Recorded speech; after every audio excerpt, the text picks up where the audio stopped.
ಬಿಡಪ್ಪ ನಮ್ಮ ಹೆಣ್ಮಗಳಿಗೆ Sudhakar ಹೇಳಿದ್ರಲ್ಲಪ್ಪ sir logo down ಮಾಡಿ ಆದಷ್ಟು ಡೌನ್ ಮಾಡಿ ಆಡಿಯೋ GST ಮಾಡ್ಕೊತಿರ್ಬೇಕಾರೆ ಸರ್. ಈಗ ಮಾವು ಬೆಳೆಗಾರರ ಸಂಕಷ್ಟಕ್ಕೆ ರಾಜ್ಯ ಸರ್ಕಾರ ಇದ್ರ ಬಗ್ಗೆ ಸುದೀರ್ಘವಾಗಿ ಚರ್ಚೆ ಆಗಿದೆ. ಮುನಿಯಪ್ಪನವರು, ಬೈತಿ ಸುರೇಶ್ ಅವರು, ಸುಧಾಕರ್ ಅವರು, ನಮ್ಮ ಭಾಗದ ಕೃಷ್ಣ ಬೈರೇಗೌಡರು 4 ದಿನ ಚರ್ಚೆ ಮಾಡಿದ್ದಾರೆ.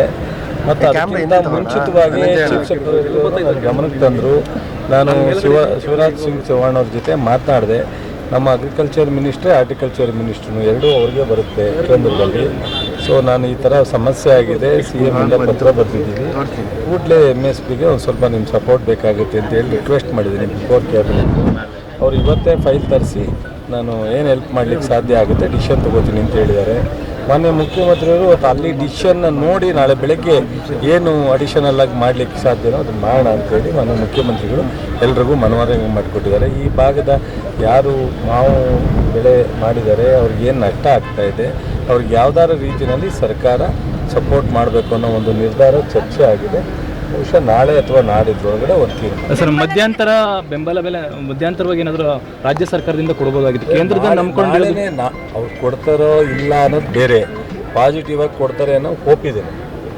ಶಿವರಾಜ್ ಸಿಂಗ್ ಚೌಹಾಣ್ ಅವರು ಮೊನ್ನೆ ಬಂದಾಗಲೂ ಹೇಳಿದ್ದಾರೆ, ಅವರು BJPಯವರು ಆದ್ರೂ ಸೊ ರೈತರ ಪರವಾಗಿ ಇರ್ತಕ್ಕಂಥವ್ರು 3 ಬಾರಿ ಮಧ್ಯಪ್ರದೇಶದ ಮುಖ್ಯಮಂತ್ರಿ ಆಗಿರ್ತಕ್ಕಂಥದ್ದು. ನಾನು ಅವ್ರಿಗೆ ಕಳೆದ 1 ವರ್ಷದಲ್ಲಿ ಅವ್ರ ಜೊತೆ 2-3 ಸಂಪರ್ಕ ಮಾಡಿದಾಗ ಸೊ ಯಾವುದೇ ಥರದ ಆ ಥರ ಪಾರ್ಟಿ ಏನೋ ಭಿನ್ನಾಭಿಪ್ರಾಯ ಇಲ್ಲದೆ ಮಾಡಿರ್ತಕ್ಕಂಥದ್ದು ನಾನು ನೋಡಿದ್ದೀನಿ. ಅದಕ್ಕೆ ನನಗೆ ಹೋಪ್ ಇದೆ. ನಾಳೆನೇ ಡಿಸಿಷನ್ ತೊಗೊಳ್ತೀನಿ. ಸರ್, ಯಾವ ರೀತಿ ಸರ್ ಆಗುತ್ತೆ ಸರ್ವೆ ಮಾಡ್ತೀರಾ ಅಥವಾ ಈಗ ಅದು ಮೆಥಡ್ ಇಲಾಖೆ ಇದೆ, ರೆವಿನ್ಯೂ ಇಲಾಖೆ ಇದೆ, ಹಾರ್ಟಿಕಲ್ಚರ್, ಅಗ್ರಿಕಲ್ಚರ್ ಡಿಪಾರ್ಟ್ಮೆಂಟ್ ಇದೆ, ಜಿಲ್ಲಾಧಿಕಾರಿಗಳ ಅಧ್ಯಕ್ಷರು ಎಲ್ಲ ಮಾಡ್ತಾರೆ. ಫಾರ್ಮಾಲಿಟೀಸ್ ಮಾಡಿ ಅವ್ರ ಅಕೌಂಟ್ಗೆ ಹೋಗೋದು ಎಲ್ಲ ತೊಂದರೆ ಆಗಲ್ಲ. ಡಿಸಿಷನ್ ನಾಳೆ ಆಗುತ್ತೆ. ಸರ್, ಕುಮಾರಸ್ವಾಮಿ ಹೇಳ್ತಾರೆ 5 ಸಾವಿರ ಒಂದೇ ದಿನದಲ್ಲಿ ಘೋಷಣೆ ಮಾಡಿದೆ. ಬಿಡ್ರಿ, ಕುಮಾರಸ್ವಾಮಿ ಅವ್ರು ಒಬ್ಬರೇ ಇವೆಲ್ಲ ಮಾಡಕ್ಕೆ ಸಾಧ್ಯ. ಅದಕ್ಕೆ ಅವ್ರಿಗೆ 123, 150 ತಗೊಂಡು ಎಲ್ಲ ಸಿಕ್ಕಾಪಟ್ಟೆ ಮಾಡ್ತಾರೆ. ಅವ್ರೊಬ್ಬರೇನೆ ಯಾರ ಕೈಲೂ ಸಾಧ್ಯ ಇಲ್ಲ. ಕೋಆಪರೇಟಿವ್ನಲ್ಲೂ ಕೊಟ್ಟಿನೂ ಸಾಲ ಮನ್ನಾ ಮಾಡಿದ್ದು ದುಡ್ಡು ರಿಲೀಸ್ ಮಾಡ್ದಲ್ಲೇ ಹೋಗಿತ್ತು. ಕುಮಾರಸ್ವಾಮಿ ಅವರು ಒಬ್ಬರೇನೆ ಸಾಧ್ಯ. ಬಿಟ್ಬಿಡೋದು, ಅವ್ರ ಬಗ್ಗೆ ಯಾಕೆ ಮಾತಾಡ್ತಾರೆ.